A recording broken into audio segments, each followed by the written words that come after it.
सध्या आता अशा पद्धतीचा गूळ आम्ही वापरतो आहे. याआधीसुद्धा गुळपट्टीचा मी वापरत होतो. तोही सेंद्रिय गूळ असायचा, पण आता हा नवीन आणला आहे आहोंनी ह्यावेळेस आणि खूप छान याची क्वालिटी आहे. आणि सगळ्यात महत्त्वाचं की तो अशा पद्धतीने कट करून आपण एक बॉटलमध्ये, बरणीमध्ये वगैरे भरून ठेवू शकतो. ज्यामुळे की तो आपल्याला वापरायला सोप्पा पडतो. एक मेजरमेंट असं स्पून वगैरे आपण त्यात टाकून ठेवू शकतो, जसं की आपण साखर वापरतो त्याप्रमाणे. तर तुम्ही आता कट करून भरून ठेवते एका बरणीमध्ये.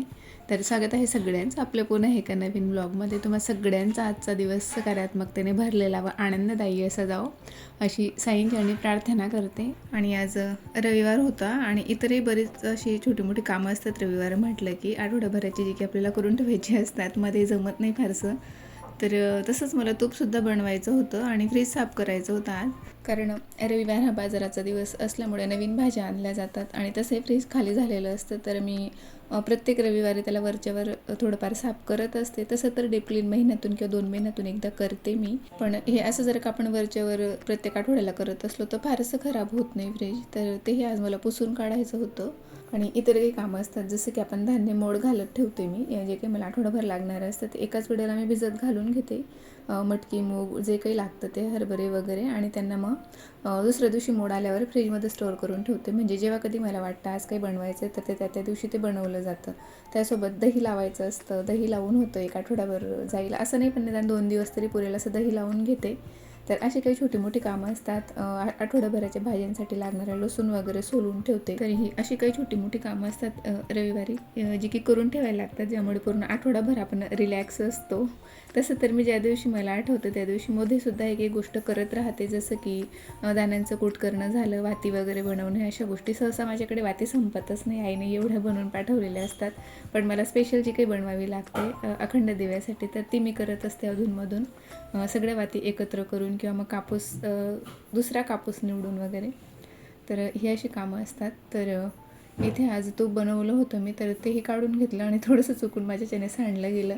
आणि ह्या वेळेस थोडं कमी पडलं आहे तूप. त्याचं कारण असं की मध्ये काही दिवस मला दुधाची गरज नव्हती, तर आणलं नव्हतं गेलं, त्यामुळे थोडंसं साय पण कमी होती. पण आहे बऱ्यापैकी, जे की आम्हाला नेक्स्ट टाईम मी जेव्हा तूप बनवेल तोपर्यंत पुरेल एवढं आहे.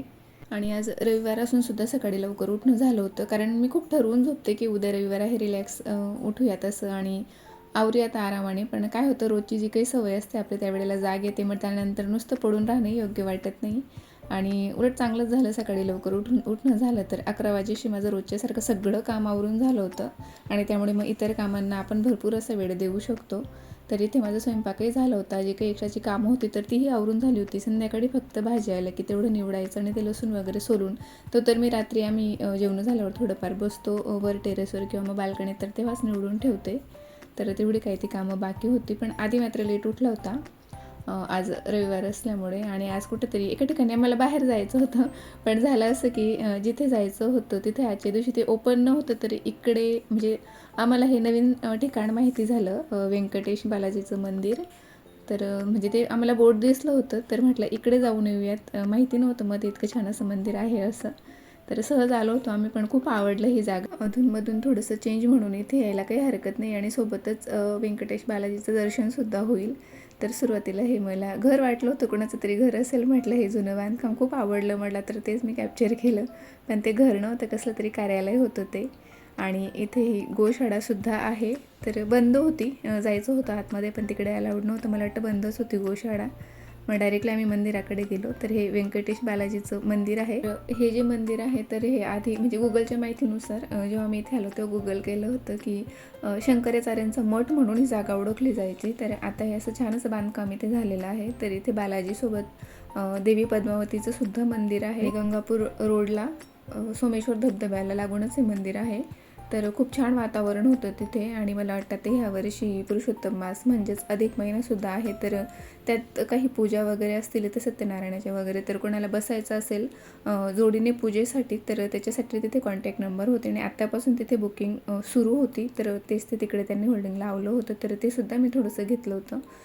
त्यानंतर एंट्री करता करता उजव्या बाजूला हे गणपतीचं छोटंसं मंदिर आहे. तर सगळ्यात आधी आम्ही तिथेच दर्शन घेतलं. आणि बऱ्यापैकी कलरिंगचं काम वगैरे बऱ्याच ठिकाणी अजून सुरू होतं मंदिरात. आणि आधी झोपेतून उठला, जेवला आणि तसंच आमच्यासोबत आला होता. तर त्याला खूप झोप लागत होती आणि त्यातल्या त्यात इथे इतकं गार वाटत होतं. तर तो तिथेच मी इथे झोपून घेतो असं म्हणत होता. तर हा काही असा मंदिराच्या बाहेरचा परिसर आहे. खूप छान वाटत होतं. त्यानंतर आम्ही इथे दर्शन घेतलं. महादेवाची पिंड होती, म्हणजे मंदिर होतं आणि शंकराचार्यांचे फोटोज वगैरे तिथे होते. तर बाहेरून लॉक केलेलं होतं, त्यामुळे बाहेरूनच आम्ही म्हणजे दाराला लॉक केलेलं होतं, म्हणून बाहेरूनच आम्ही दर्शन घेतलं. आणि आम्ही तर आता उन्हाळ्यात गेलो होतो, पण मला तर वाटतं पावसाळ्यात तर खूप भारी इथे वातावरण राहत असेल, कारण आपण बऱ्याचदा व्हिडिओजमध्ये वगैरे बघतो सोमेश्वर जो काही तिकडचा तो पूर्ण परिसर आहे तर तो खूप छान आहे, निसर्गरम्य असा तो परिसर आहे. तर एकदा त्या पावसाळ्यात आम्ही नक्की जाऊ तिथे. खूप शांत वाटत होतं आणि स्वच्छता तर खूप स्वच्छता होती, त्याबद्दल तर काही बोलायलाच नको. सगळं अगदी क्लीन होतं सगळीकडे, जिकडे नजर जात होती तिकडे. तर इथेही खूप गार वाटत होतं, कारण बाहेर खूप उन्हातून एकदम आम्ही आता आल्यामुळे खूप गार वाटत होतं. तर बऱ्याच वेळा आम्ही तिथे बसून होतो दर्शन घेतल्यानंतर सुद्धा. आणि हे जे मंदिर आहे तर हे नाशिकमधील प्रतिबालाजी म्हणून सुद्धा प्रसिद्ध आहे. तर ते आम्हाला आजच माहिती झालं होतं थोडीफार इन्क्वायरी केल्यानंतर. तर इथेही दर्शन घेतलं आणि हो, बाहेरूनच दर्शन घ्यायला लागलो होतं सगळ्या ठिकाणी, ते बंद असल्यामुळे. मे बी आतमध्ये अलाउडच नव्हतं. आता नाही, कधीच नसेल, कारण बाहेर पुढे हे पादुका वगैरे सगळं बाहेरच काढून ठेवलं होतं त्यांनी. पण प्रत्यक्ष बालाजीचं जसं काही आपण तिरुपती बालाजीला जाऊन दर्शन घेतो तसा फील येत होतं. खूप छान वाटत होतं. तेवढं लांब जाणं तर म्हणजे शक्य होईल, पण कधी होईल, कधी बोलावणं येईल हे आपल्याला माहिती नसतं. तोपर्यंत इथे दर्शन झालं, खूप भारी वाटलं आम्हाला आणि अचानक झालं.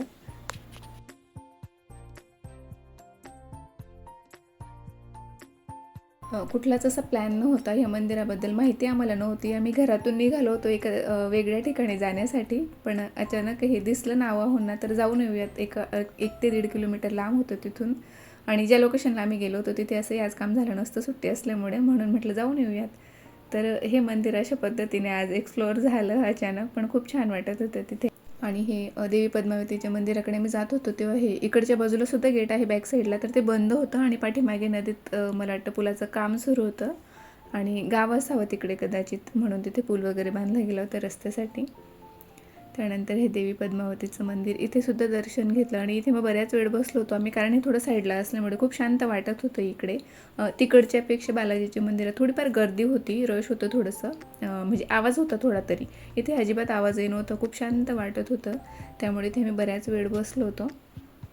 आणि आता सध्या चैत्र महिना सुरू असल्यामुळे ही एक गोष्ट छान झाली की देवीचंही दर्शन झालं इथे आणि अचानक झालं.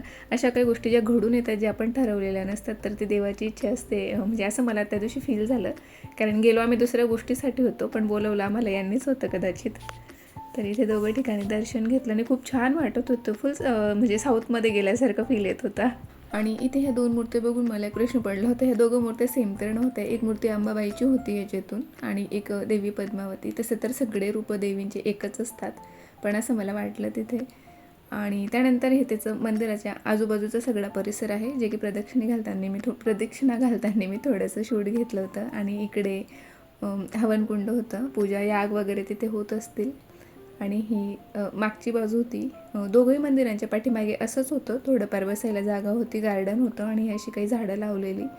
तर खूप छान वाटत होतं आणि खरंच पावसाळ्यात तर खूप बघण्यासारखं आणि खरंच तिथे जाण्यासारखं हे ठिकाण आहे.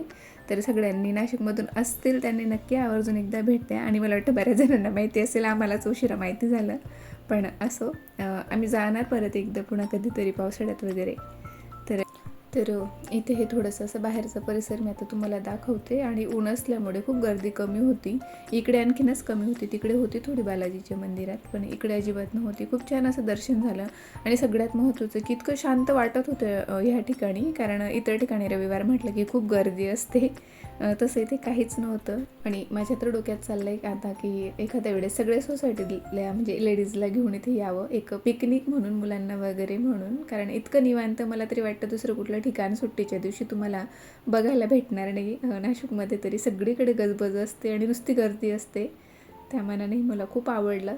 तर थोडा वेळ मी ते झाडाखाली सुद्धा बसून घेतलं, खूप गार वाटत होतं आणि खूप जास्त ऊन तापायला लागलं होतं, म्हणून आम्हाला तिथून निघावं लागलं. नाही तर तिथून अजिबात पाय निघत नव्हतं. संध्याकाळची वेळ राहिली असती तर अजून बऱ्याच वेळ आम्ही तिथे रेंगाळलो असतो. मी तर बसूनच घेतलं होतं आरामाने. आणि हे जे मंदिर आहे तर हे सोमेश्वर मंदिर आहे महादेवाचं, तर तिथून थोडंच पुढे आहे. तर तिथपर्यंत तर आपल्या सिटी लिंक वगैरे येतातच, तर जे कोणी येणारे असतील तर ते सिटी लिंकने सुद्धा येऊ शकतात. थोडं मध्ये पायी जायला लागेल फक्त. आणि हो, जे कोणी चॅनलवर नवीन असतील, पहिल्यांदा माझा व्हिडिओ पाहत असतील आणि आवडत असेल तर एक लाईक नक्की करा. सोबतच चॅनलला सबस्क्राईबसुद्धा करा आणि तुमच्या काही सजेशन असतील तर ते मला कमेंटद्वारे नक्की कळवा. आणि तिथे आम्ही ते पूजेची वगैरे चौकशी करत होतो, कसं काय राहील असं म्हणून. तर तिथे ते बाबांजवळ ही वांगी होती विकायला. छान दिसली मला क्वालिटी वगैरे आणि 10 रुपयाला एक पाव होती. तर मी तीही त्यांच्याकडनं घेतली. आणि आजचा ब्लॉग मी इथेच थांबवते. नेहमीप्रमाणे आवडला असेल तरी लाईक, शेअर आणि सबस्क्राईब करायला अजिबात विसरू नका. भेटूया नेक्स्ट व्हिडिओमध्ये. तोपर्यंत बाय.